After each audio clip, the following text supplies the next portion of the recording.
బాపట్ల జిల్లా లక్ష్మీపురంలోని మత్స్యకారులు కదం తొక్కారు. సముద్రంలోకి వెళ్లే కాలువను పునరుద్ధరించాలి అంటూ మత్స్యకారులు ఆందోళనకు దిగారు. 7 గంటలుగా బాపట్ల అంబేద్కర్ సెంటర్లో మత్స్యకారులు ధర్నా నిర్వహిస్తూ ఉన్నారు.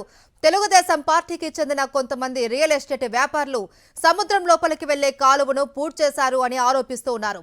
రోడ్డుపై బైఠాయించారు. దీంతో అక్కడ హైటెన్షన్ నెలకొంది.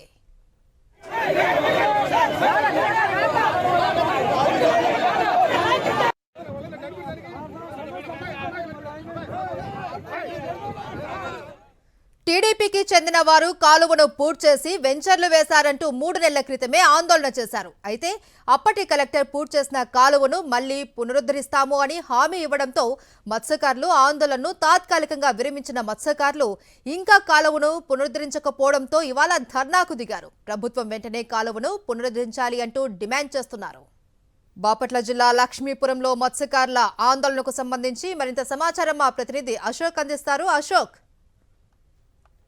మహేశ్వరి, బాపట్లో ఉద్రిక్త పరిస్థితి నెలకొంది. ఉదయం 11 గంటల నుంచి మత్స్యకారులు ఏదైతే తాము సముద్రంలోకి వెళ్లే కాలువను తెలుగుదేశం పార్టీకి సంబంధించిన రియల్ ఎస్టేటర్లు వెంచర్ల కోసం పూర్తి చేశారు.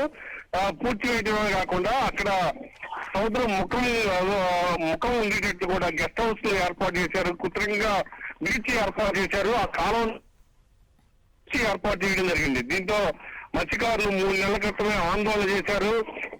గట్టి ధర్నా చేశారు. దీంతో కలెక్టర్ ఖచ్చితంగా ఏదైతే కాలువ రియల్ ఎస్టేట్ వ్యాపారులు తెలుగుదేశం పార్టీకి సంబంధించి పూర్తి చేశారో ఆ కాలువని మళ్ళీ పునరుద్ధరిస్తారని హామీ ఇచ్చారు. అయితే అప్పటి నుంచి ఇప్పటి వరకు కలెక్టర్ ఏదైతే హామీ ఇచ్చారో ఆ హామీ నెరవేరలేదు. కానీ కలెక్టర్ ఇక్కడి నుంచి ట్రాన్స్ఫర్ అయ్యి వెళ్ళిపోయారు. కానీ కాలువ మాత్రం పునరుద్ధరించలేదు. దీంతో మత్స్యకారులు బాగా ఇబ్బంది పడుతున్నారు. దాదాపు 12,000 మంది కుటుంబాలు దీనిపైన ఆధారపడి ఉంటాయి. ఉదయం లేస్తే ఆ మార్గం ద్వారానే సముద్రంలోకి వెళ్ళాలి. కానీ పూర్తిగా పూర్తి చేయడంతో చాలా ఇబ్బందులు పడుతున్నారు. ఖచ్చితంగా ఏదైతే కాలువను పూర్తి చేశారో రియల్ ఎస్టేట్లు ఆ కాలువను మళ్ళీ పునరుద్ధరించాలంటూ ఉదయం 11 గంటల నుంచి ఆందోళన చేస్తున్నారు. పిల్ల పాపతో పాటు భార్య భర్తలు అందరూ వచ్చి కుటుంబ సమేతంగా వచ్చి బాపట్ల అంబేద్కర్ సెంటర్ లో బైఠాయించి ఆందోళన చేస్తున్నారు.